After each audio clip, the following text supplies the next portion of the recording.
We're here to review the second episode of Game of Thrones, Season 6, Home? I think that was the title. Yeah, it's called Home, yeah. Yeah. Yeah, it was We good. went for a place, That was but good. yeah. Yeah. Let's start with... Let's do Tyrion. I mean, it was quite a short storyline, but it was a good storyline. It was good. Yeah, no, I thought that too. It's weird, because I can't think of many particular Game of Thrones scenes that are that good, that aren't particularly dialogue heavy and aren't action sequences, but it was just a good scene of something cool happening that I wanted to see happen, which is Tyrion hanging out with the dragons. Yeah. It was good, and it was feels quite touching like, for his character as well. Like, it was genuinely a thing that you could tell he cared about in some way. Yeah, no, exactly, yeah. Well, it goes back to, like, I think, is it the second episode of Game of Thrones? Where he sat with the Stark boys, and he's talking about, like, how cool dragons are, and how he's always wanted to go to the wall, and, like, it does feel, it's a thing they've set up for quite a while. Yeah, yeah. And it's a thing he's always wanted to see. Also, I think the other thing I like is that this is just a general positive of the show as a whole, but the dragon CGI gets better every season. Yeah. And, like, it's really good now. And there's, like, a shot where it's flames, like, it's in darkness, and then its flames start to light the shot. Yeah. And, like, that's the light source. And I thought, like, that was a really cool shot. Yeah. And it looked really good, and it feels like... Okay, I know you said that you think that sometimes the writing quality can kind of go up and down, but like the production quality, things like that are just constantly great. Up, yeah. And it was like, I thought it was a really good, just a really well executed scene, even if it was just a simple scene. Yeah. And yeah, I really liked that. Where should we go next? There's a bit more with Arya, I suppose, just a really tiny bit. Very tiny bit. It's just a continuation of what happened last week. Although, because she now gets with Jaqen H'ghar, have I said that right? Jaqen H'ghar, At least it feels like that whole thing with her being in the streets ended. It's being slightly validated a bit more. At least it feels like it has moved. But the thing is that I didn't feel like she was any tougher. I think she was just a bit more aggressive. She was the thing is, when she said, like, a girl has no name, it didn't feel like she has, like, accepted their philosophy. It felt more like she just knows what to say to get out of it. Exactly. I know that we're joking about that, but it genuinely feels like a bit of a flaw with it. Yeah, she does feel like she's not She learning. doesn't believe it. She just knows that that's what she's got to do. She's saying what she has to say to pass the test, basically. Yeah, exactly. Yeah, but... and again, very short scene. Having said that, that's probably what the point of season 5 was, with her going off and not doing what she was supposed to. Yeah, it was kind of showing that she's not really buying into it. So maybe that's intentional. And then what else was there? Let's do Bran. Bran's a big one. Bran, I really liked Bran's scene. Yeah. I don't know why I like Bran. I think I genuinely feel like it's just because I feel like he doesn't have much focus at all. I mean, he's like one of the few characters that's been a whole season where they've never shown him or something like that. And also the fact that he's one of the Starks and he's got this power, it just kind of feels like whenever I have a scene with him, I feel like he's destined for something. And he's just also... It feels important. Yeah. It feels yeah, whenever they cut to him, I feel like it's something important that's going to happen. And at this scene... Well, I'm someone who does find Bran's bits boring. And as someone who is very positive about Game of Thrones normally, I would say that the Bran storyline is the only one that has consistently kind of made me go, Bran again. But I liked this. I did like this. I thought it was good. I thought, like, it feels like it's finally getting wherever it's supposed to go. Again, a tiny bit like the Tyrion scene in that it was touching and it kind of went back on his past. But at the same time, it was moving it forward in some way. I mean... It was definitely like hints of what stuff is going to be coming up, especially with Bran's power, and also those links with was it Ned and Jon's actions in that scene and stuff like that. So I thought, and then obviously it has like the fan service thing with the R plus L equals J. Yeah. There's definitely hinting at that. Well, they're basically just confirming it at this point. But I like to believe, I like a small part of me deep down to believe that the writers are just trolling people. I would very much like it if that's what was happening. It's one of those fan theories that's just now become like someone read the fan theory and like George R. R. Martin read the fan theory and went, oh crap, okay, I'll make that a thing then. It doesn't. The sad thing is that when fan theories don't feel like fan theories, they feel like you've just guessed the plot ahead of time. Yeah. It's the point where fan theories I don't find them enjoyable anymore. I'm just like, okay, so I know that would have been cool if I didn't realise it. teeny criticism I had of the Bran bit was that, okay, I knew that the Three-Eyed Raven was getting recast. Did not know the Children of the Forest girl was being recast. Genuinely confused me for a second. I thought it was a different character. I didn't remember it. I thought it was a different character at first. But to be honest, I said it's not. It's the same one, and I was just a bit like, oh, okay. There was some in King's Landing involving Jaime and the head of the church. Again, well, that was actually, I want to go back to this, because last time when we did the first one, we talked about how they managed to do that Cersei scene quite well, where she was talking about Marcella and how she gave, like, she had something good that came from her. And I thought they did it again. When Tommen comes to apologise to her, and even though she doesn't say much, I was like, oh, that's They're well giving done. her like really good scenes, really this good, season, aren't they? really good short scenes. Yeah, but they're good, and like at the end of them, I go like, oh, good, that was good. It was good. Yeah. I'm growing to like this character that I previously had a strong hatred for, and it was another good scene. And then what else was there? Oh, well, there was obviously that bit you liked with the mountain smashing the guy's head. Mountain. Yeah, I completely forgot about that small scene, even though it's the one that I keep talking about, just because it was one shot, but it was a really good sign of how sometimes, even though Game of Thrones is going to like the gory side for some deaths, it can also show the comedy that they can pull off with that, and they don't frequently use the comedy other than just Tyrion making witty lines, and I like when they just do different forms of comedy, basically.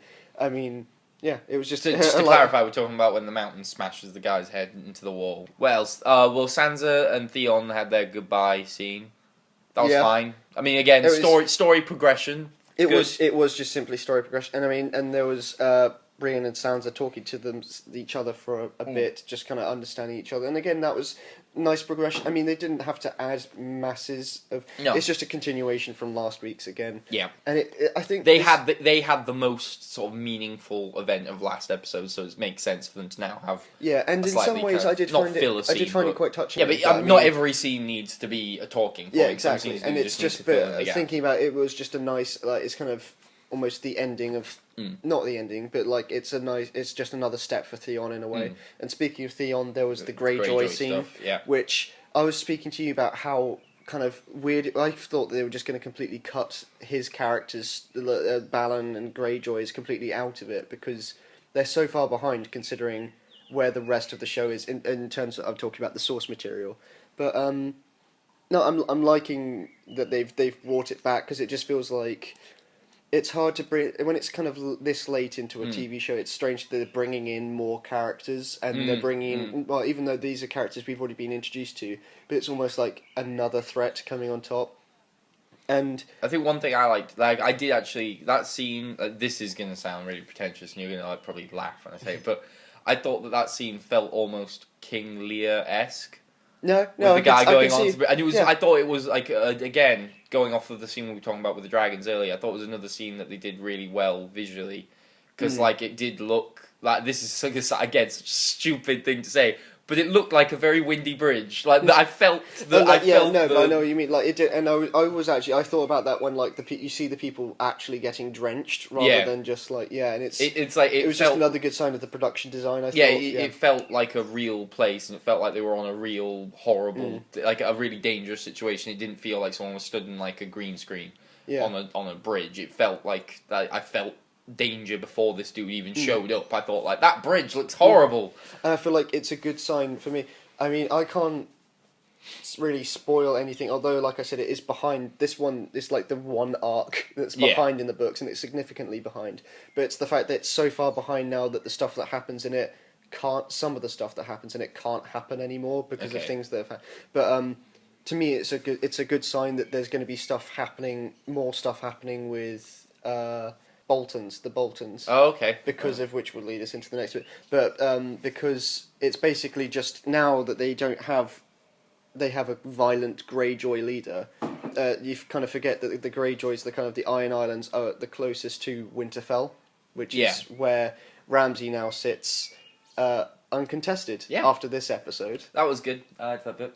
Yeah, you just want to say it was good. Yeah, I thought I didn't actually expect it to happen. I didn't expect it to happen so quickly. Like my weird little it's so pointless saying exactly what I predicted to happen, but I kind of predicted it to almost go the opposite way, and that like he would come in and say, "Oh, she's given birth."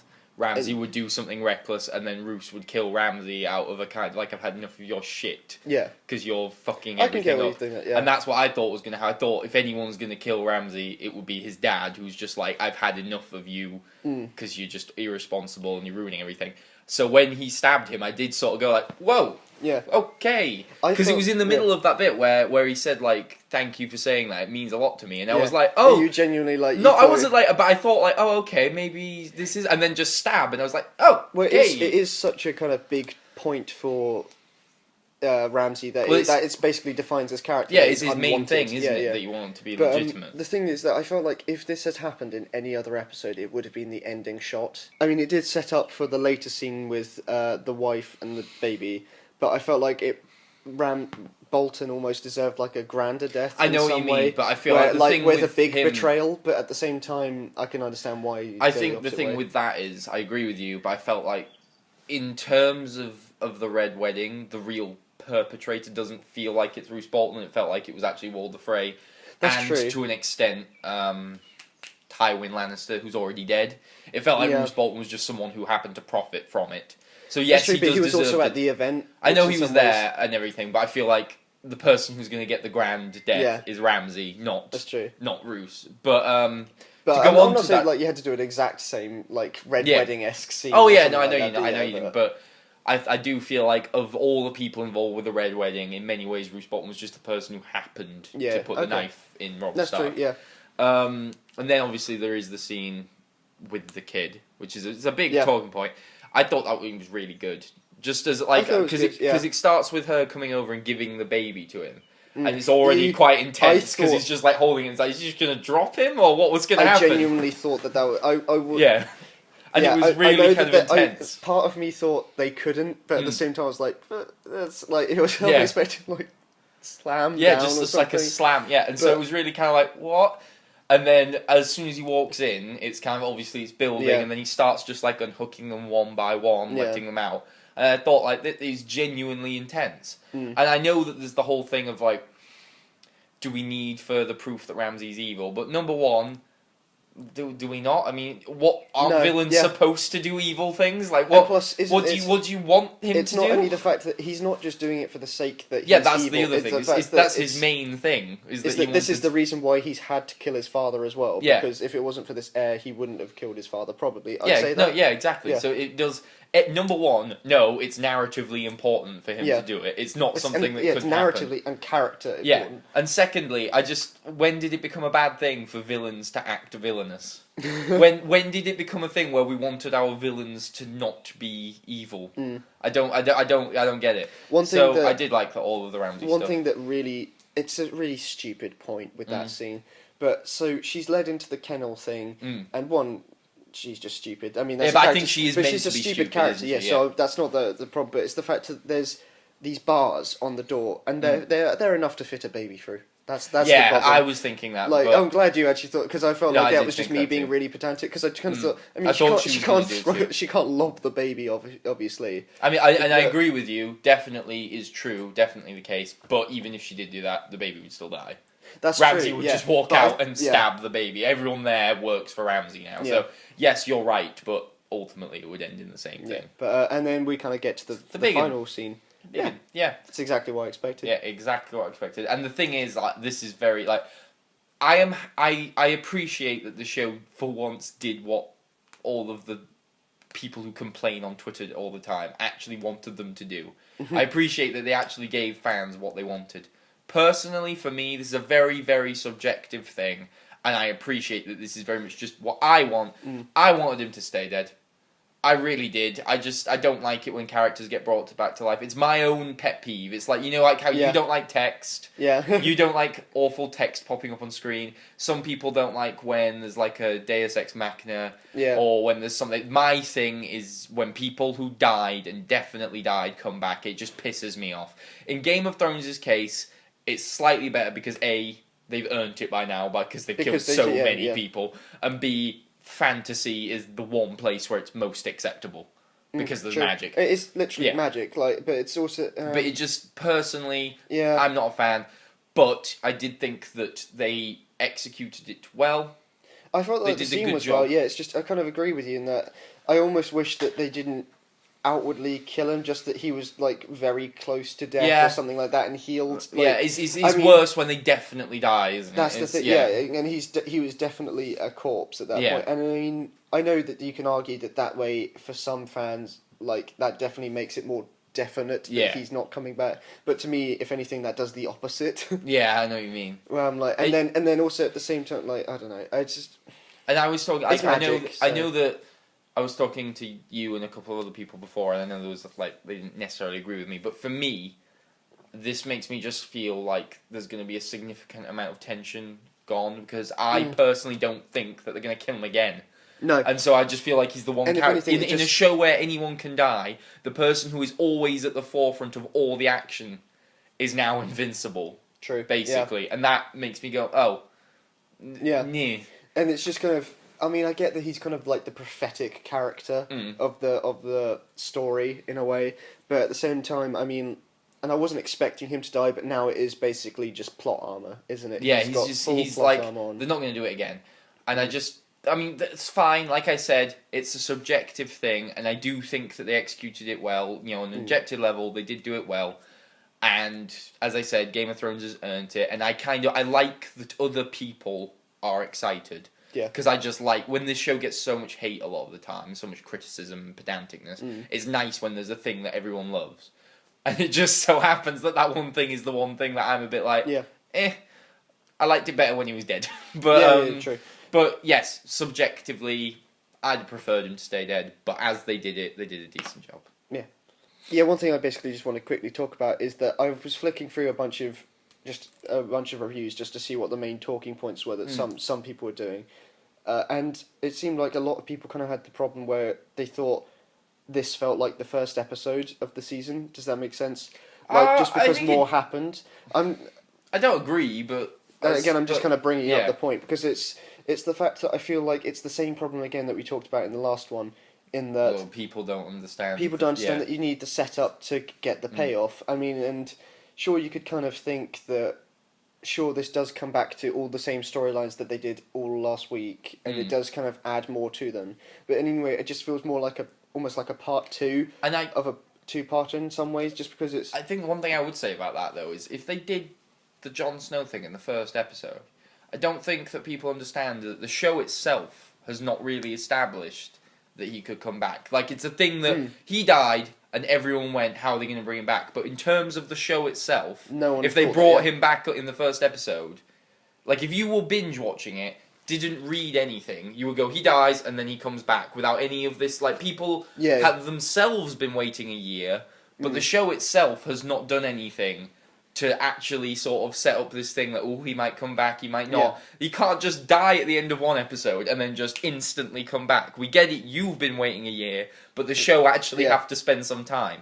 So I think if that happened, that would have been ridiculous. If he just came back in the first episode, I think it would have been fucking stupid. No, frankly. I completely agree. And again, I hadn't thought about it in this terms of when you people watch back the show. I mean, it's not like you have to design your show for the binge watchers anymore. Yeah. But I mean, like, but it definitely makes sense. Yeah, you can't just have something that happens in the finale of one season instantly rectified. Yeah, it's like the only plot development there would have been were fan theories on the internet, not actually in the show. And also, I think it's just the fact that sure there are like the scenes that were a lot slower in the first episode, but they were adding to stuff that would eventually lead to this episode. Yeah. And I didn't feel like any of the plot that took place in the first episode was completely pointless. No, not at all. No. And and it felt like it couldn't have been fitted in anywhere other but before this episode as well. Yeah. And you couldn't put like the stuff that the only plot line that hasn't been continued in this episode is the Daenerys stuff and the Dawn stuff, which both of which you couldn't just fit into this one. No. So that was the shot, by the way, that I was talking about. But yeah, well, no, very good. Very good.